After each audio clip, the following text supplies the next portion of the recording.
శ్రీమాత్ర నమః. నాకు నిన్న 4-5 కామెంట్లు పెట్టారు. అదేంటంటే కీడు సంక్రాంతి అంట కదమ్మా, రేపొద్దున్న వచ్చే పండగ, అలాగే పరాభవ నామ సంవత్సరం వస్తుంది కదా, పరాభవాలు ఎదుర్కొంటామంట కదా, దీని గురించి చెప్పండి అన్నారు.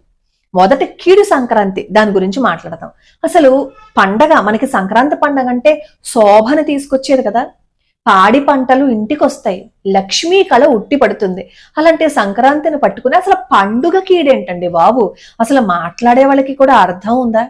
వినే వాళ్ళకి ఇంకా అసలు ఆలోచనే లేదని అర్థమైపోతుంది. మనకి శుభాన్ని, శోభని, లక్ష్మీ కళని తీసుకొచ్చి ఆ పండుగని కీడు అంటున్నారు అంటే ఆ మాట్లాడే వాళ్ళ సంస్కారం ఏంటో ఒకసారి ఫస్ట్ ఆలోచించండి.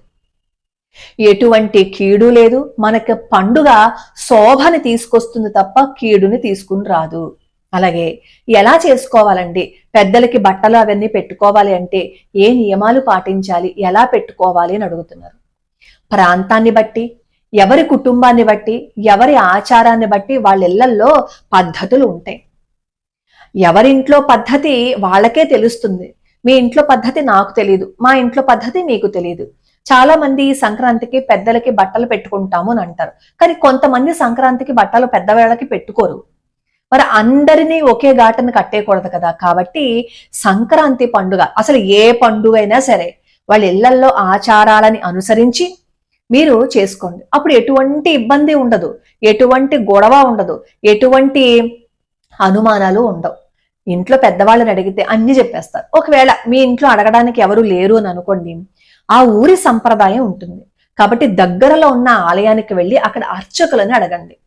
మేము ఫలానా, మా కుటుంబం ఇలాగా, మేమేమో పెద్దవాళ్ళు ఇలా చేస్తూ ఉండేవారు కాబట్టి మేము ఇప్పుడు ఏం చెయ్యాలి అని వాళ్ళని అడగండి. ఎందుకంటే ప్రాంతాన్ని బట్టి కూడా ఆచారాలు మారిపోతూ ఉంటాయి. కాబట్టి ఈ సంక్రాంతి కీడు సంక్రాంతి కాదు. అలా అంటే మీరు మనసులో పెట్టేసుకుని భయపడిపోకండి, హాయిగా సంతోషంగా పండుగని జరుపుకోండి. అలానే పరాభవ నామ సంవత్సరం వస్తోంది కదా, పరాభవాలు ఎదురవుతాయి కదా.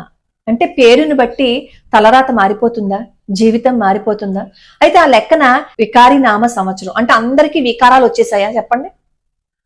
క్రోధ నామ సంవత్సరం, అందరికీ క్రోధాలు వచ్చేసాయా చెప్పండి? 60 సంవత్సరాల పేర్లలో 60 సంవత్సరాలు పేరుకు తగ్గట్టే అసలు మొత్తం అంతా మారిపోయిందా? ఇలాంటి పిచ్చి మాటలు నమ్మకండి. పరాభవ నామ సంవత్సరం అందరూ పరాభవాలే ఎదుర్కొంటే ఇంకేంటి చెప్పండి?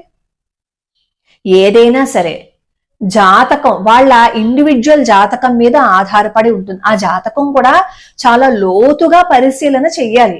ఏ గ్రహం ఏ ఇంటిని చూస్తోంది, ఏ ఏ గ్రహాలు కలిసి ఉన్నాయి, వీటన్నింటి మీద ఆధారపడి ఉంటుంది. అలాగే ఆ కుటుంబం యొక్క జాతకం చూడాలి అంటే ఒక భార్య జాతకం చూస్తే మాత్రమే సరిపోదు.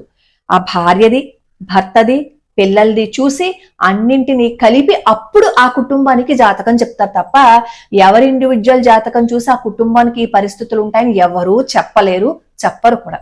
ఎక్కడో మహానుభావులు ఉంటారు, వాళ్ళు మనిషి ముఖాన్ని చూడగానే చెప్పగలుగుతారు. అలా చెప్పారు అంటే వాళ్ళు ఎంతో అనుష్ఠానం చేసుకున్న వాళ్ళు అవుతారనమాట. అలా అనుష్ఠానం చేసుకున్న వాళ్ళు మన ఎదురుగుండా కనిపించేగానే వాళ్ళకి ఏ పని లేకుండా అయ్యో నీకు ఇలా జరుగుతుందని చెప్పరు. అనుష్ఠానం చేసుకునే వాళ్ళకి నువ్వు ఎదురుపడినప్పుడు, అక్కడ వాళ్ళకి నమస్కారం చేసుకున్నప్పుడు వాళ్ళకి చెప్పాలనిపిస్తే చెప్తారు తప్ప ఖాళీగా కూర్చుని ఇదిగో నీ జీవితం ఎలా ఉంది, నీ జాతకం ఇలా ఉంది అని చెప్పరు. సామాజిక మాధ్యమంలో వచ్చే ఇలాంటి మాటలు అసలు నమ్మకండి.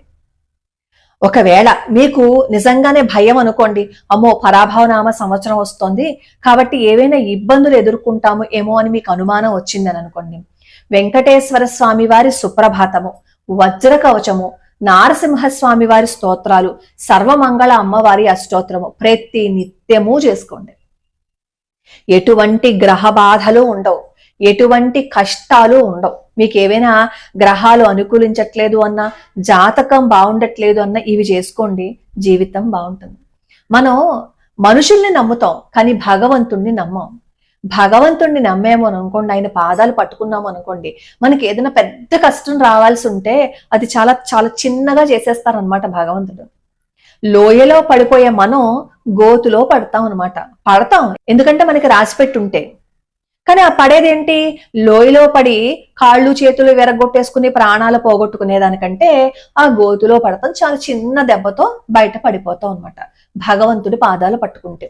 ప్రతి వాళ్ళు ఈ సామాజిక మాధ్యమంలో ఇలా జాతకాలు చెప్తాం, మీ జాతకం ఇలా ఉంది, ఏ సంవత్సరం బాలేదు అని చెప్పింది నమ్మేసి అనవసరంగా భయపడిపోయి, బాధపడిపోయి, బెంగపడిపోయి ఆరోగ్యాన్ని పాడు చేసుకోకండి.